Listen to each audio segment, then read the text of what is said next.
The Ha Giang Loop. Should you ride solo or should you ride with an easy rider? We've just got back from the 4-day, 3-night trip, and this is my experience because I did both. So originally I booked an easy rider. I went with my wife and we were both easy riders. I just thought I'd enjoy it more. I'd seen some like horror videos on TikTok with the rubble and the death drops and all that. I just thought, okay, I'll just go for that option. I just enjoy it, sit on the back.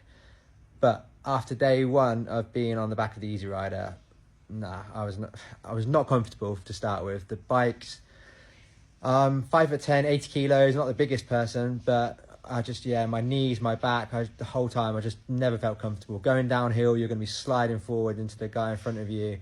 That was the main point. The second was, we were a group of 6 and there was 2 other guys in our group that were riding solo. So I was kind of the odd one out. I knew after the first day I was capable to drive. It wasn't as bad as I thought it would be. So I actually switched up. So they sent me a bike out the next day and I rode solo for the rest of the trip. And it was the best decision I'd ever made. If I hadn't made that decision, I would have regretted that for the rest of my life because it was just awesome. The weather was awesome. I'm not sure whether I'd want to drive in bad conditions because I think the roads and that might be more slippery and definitely more chance of an accident. But as the weather forecast was good, it was a good call to make. Experience and how hard it was.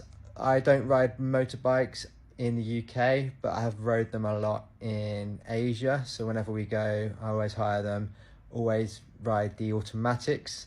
One thing to note, these are going to be semi-automatics. I've only ridden one once before, so if you've got no idea about the semi-automatic, you might want a bit of practice before you go on those. Basically, the back brake on the left, there's no back brake on the left-hand side. The back brake is your right foot, and you change gears with your left foot automatically.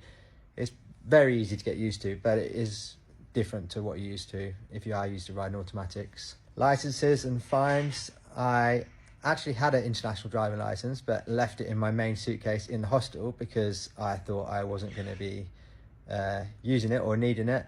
I'm not sure whether that would have actually been enough because I don't know what the police want, whether they want to see an actual Vietnam motorbike license or not.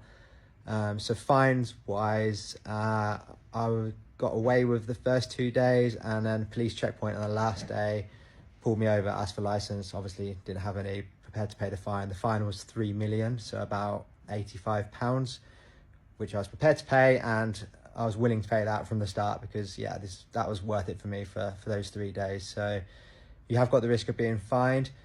If you get fined, you should only be fined once. They give you a receipt, take a photo of you and your bike, and that kind of gets uploaded. And if you get stopped again, you should get through it.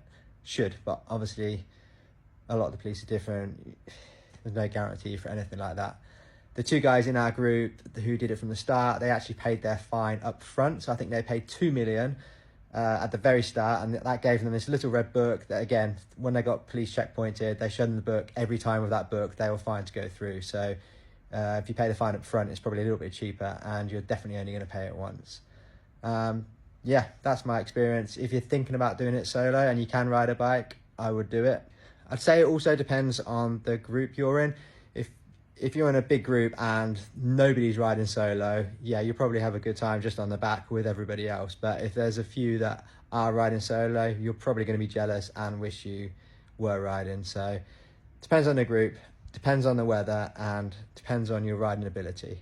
We did see one crash, albeit they were going way too fast. Shirtless, downhill, probably racing.